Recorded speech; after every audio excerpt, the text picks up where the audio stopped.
Բարև ձեզ արգելի հեռուստատիտողներ, մենք շարունակում ենք մեր աշխատանքը պոլիտիկեմի եթերում, այսօր աշխատանքային օր է, մենք ձեզ ենք ներկայացնելու օրվա մամուլի կարևորագույն հրապարակումներ եւ այսպես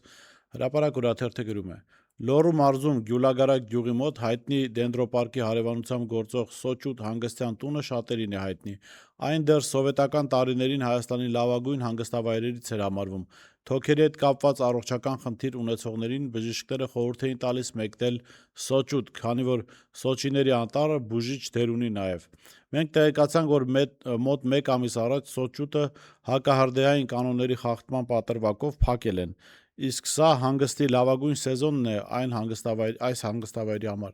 Թերևս պատճառը Սոճուտի սեփականատերերի քաղաքական հայացքներն են։ Հանգստավայրը կապվում է խորհրդային տարիներին հայտնի ղեկավարներից մեկի ՀԽՍՀ Սովմինի նախագահի տեղակալ Ալեքսան Մատվեիչի որդու Աշոտ Կիրակոսյանի անվան հետ, որը մտերիմ է Կարապետյանների հետ։ Հրապարակ թերթը գրում է. մանդատները վերցրել-չվերցնելու օրակարգային հարցին չի զիջում նաև մեկ այլ հարց. ընդդիմությունն արդյոք համաձայնելու է զբաղեցնել օրենքով սահմանված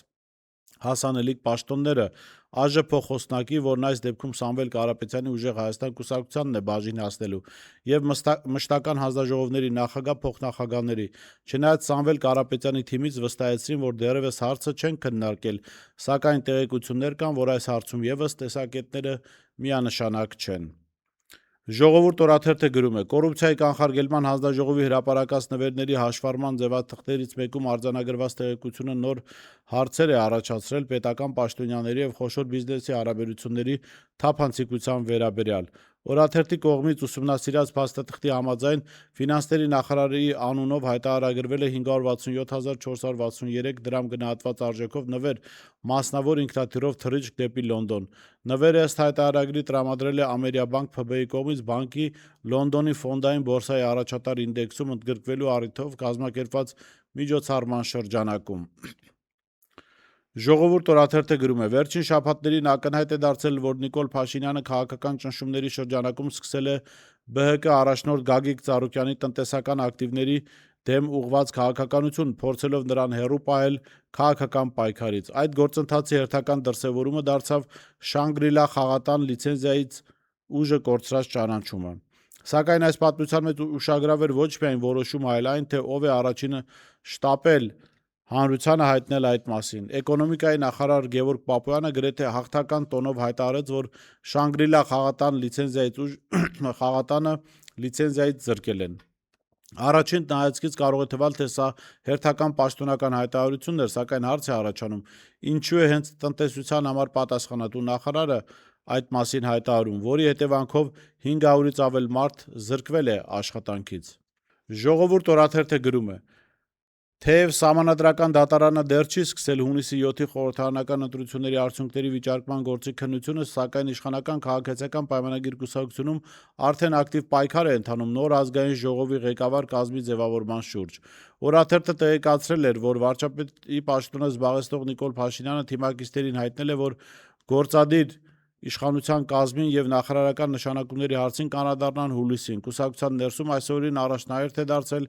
ազգային ժողովի նախագահի թեկնածուների ընտրությունը։ Նախորդ հրապարակումներում օրաթերթը ասել էր, որ այդ տեղի համար պայքարում են Ալեն Սիմոնյանը, Ռուբեն Ռուբինյանը եւ Հայկ Կոնջորյանը։ Ժողովուրդ օրաթերթի տեղեկություններով 3 կայացած ԿՊ վարչության դռնփակ նիստում ավարտվել է առաջադրումների փուլը։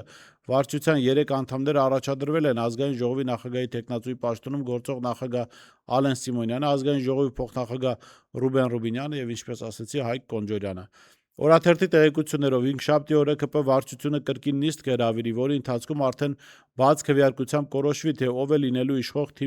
ուժի թեկնածուն ազգային ժողովի նախագահի պաշտոնում։ Եվ թեև պաշտոնապես պայքարում են 3 թեկնածուներ, այնուամենայնիվ իրական մրցակցությունը ծավալվում է Ալեն Սիմոնյանի եւ Ռուբեն Ռուբինյանի միջև։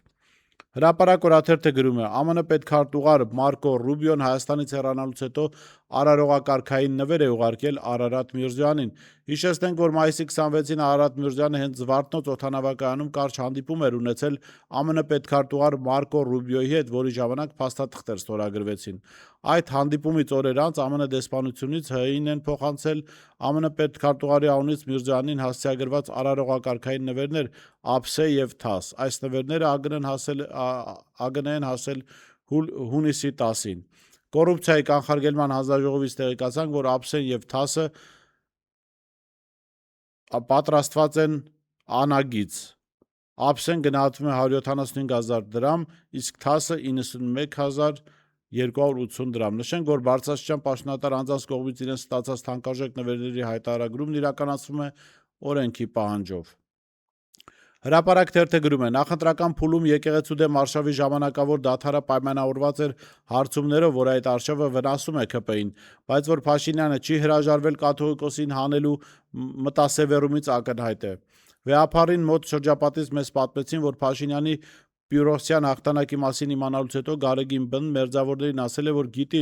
շուտով իր հետևից գալու են, բայց եթե անգամ փորձեն իրեն մորթել, միևնույն է, ինքնակամ հրաժարական չի տա, պատրաստ է անգամ բանտ նստել, բայց չհանձնվել։ Նաև վստահությամբ հայտնել է, որ Փաշինյանը չի կարող իր փոխարեն ֆեյք կաթողիկոս կարգել, քանի որ համայնքը չի հանդուրժի Տիրադավին։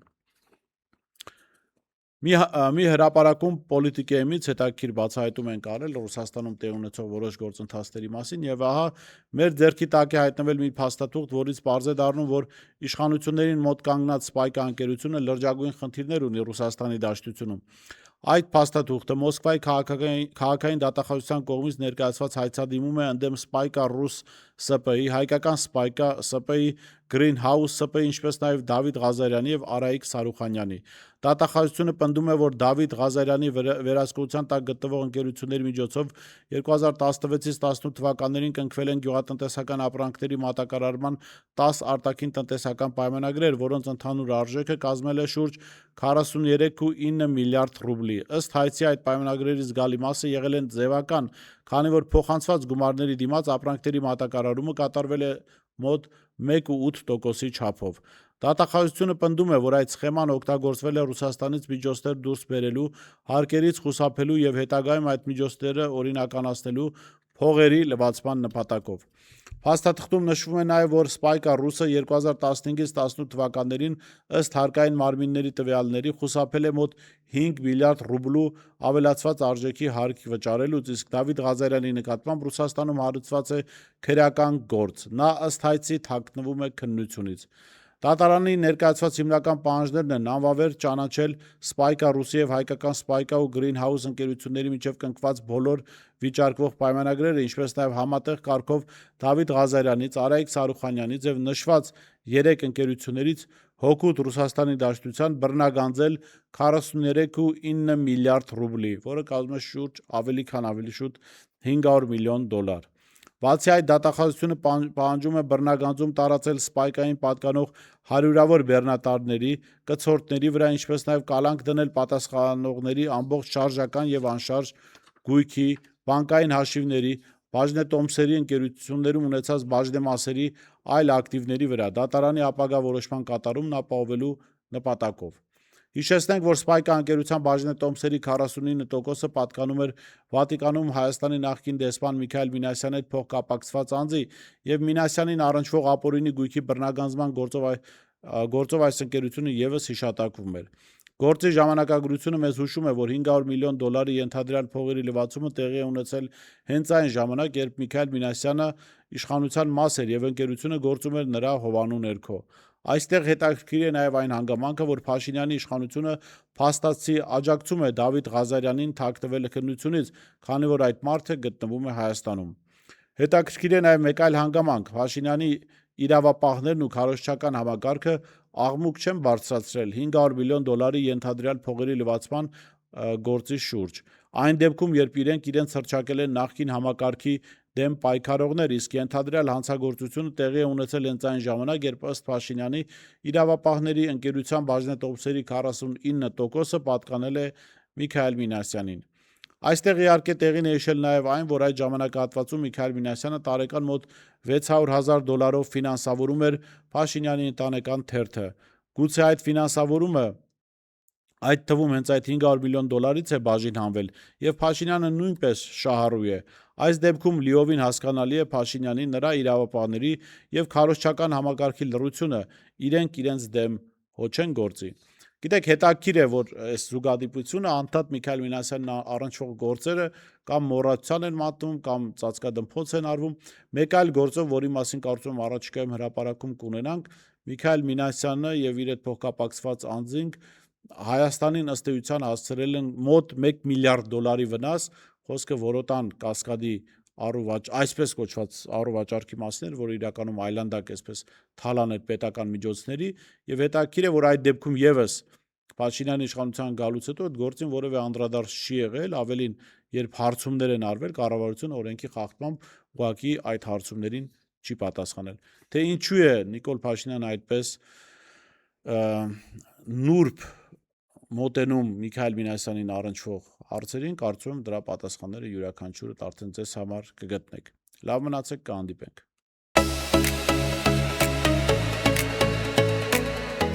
Հետևիր սրտիդ ձայնին, այն քեզ ուզում է տանել անհայտ հեռուներ, վայելիր աշխարհի չքնաղ քաղաքներն ու արևոտ լողափերը նոր զգացողություններով, նոր համերով։ 2026-ը թող լինի հույսերի, մոտիվացիայի, նպատակների իրագործման տարի։ Եվ հիշեք, ամեն ինչ սկսվում է մեկ որոշումից։ Նոր տարին գալիս է նոր հնարավորություններով ու արկածներով։ Քո հաջորդ արկածը մեկ թռիչքի հեռավորության վրա է։